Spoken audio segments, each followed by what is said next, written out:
መስከረም 8 1994 ዓ.ም እንደ አውሮፓውያን ጊዜ ቀመር በፖርቱጋሏ ማያ ከተማ አንድ ሕፃን ይችን ዓለም ተቀላቀለ። ሆዜ ፈርናንዴዝ እና ቨርጂኒያ ቦርጌዝ ደግሞ ወላጆቹ።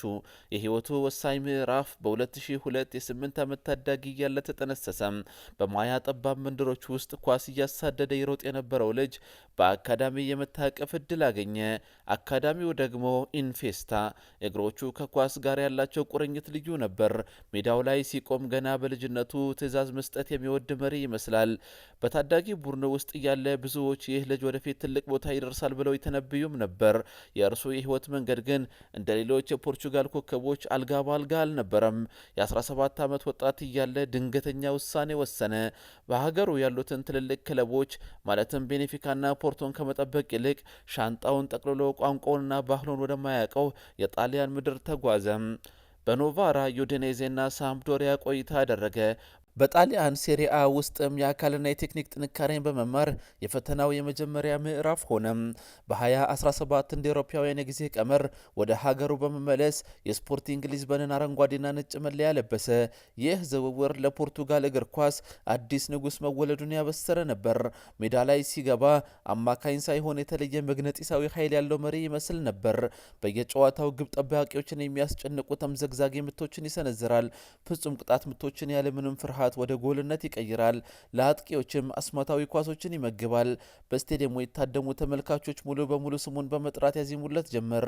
በአማካኝ ቦታ ላይ የተጫወተ እንደ አጥቂ በየዓመቱ ከ20 በላይ ጎሎችን እያስቆጠረ የሊጉ ኮከብ ተጫዋችነት ዘውድን ደጋግሞ ጫነ። ነገር ግን ትልቁ መድረክ ገና እየጠበቀው ነበር። ጥር 2020 እንደ አውሮፓውያን ጊዜ ቀመር የክረምቱ ቅዝቃዜ በኦልድ ትራፎርድ ስቴዲየም ላይ ቢያንዣብብም በማንቸስተር ዩናይትድ ደጋፊዎች ልብ ውስጥ ግን አዲስ ተስፋ ተቀጣጥሏል። ቀይ ሰይጣናቶቹ በፈጠራ እጥረት በውጤት ማጣት እየተሰቃዩ በነበረበት በዚያ ጨለማ ወቅት አንድ ወጣት የማንቸስተር ምድርን ረገጠ። ብሩኖ ሚጌል ቦርጌዝ ፈርናንዴዝ ነጭናጫ ነው።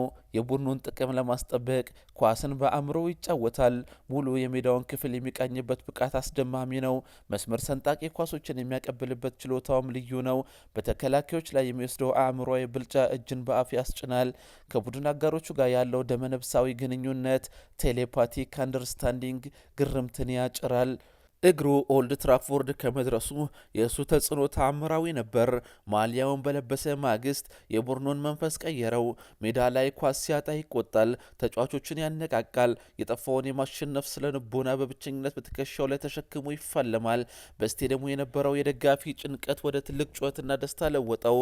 እርሱ የመጣው ለመጫወት ብቻ አልነበረም፣ ክለቡን ለመምራት እንጂ። የማንቸስተር ዩናይትድ ዋና አምበል የመሆን እድልን ተቀዳጀ። የቡድኑ እውነተኛ ልብ መሆኑንም አስመሰከረ።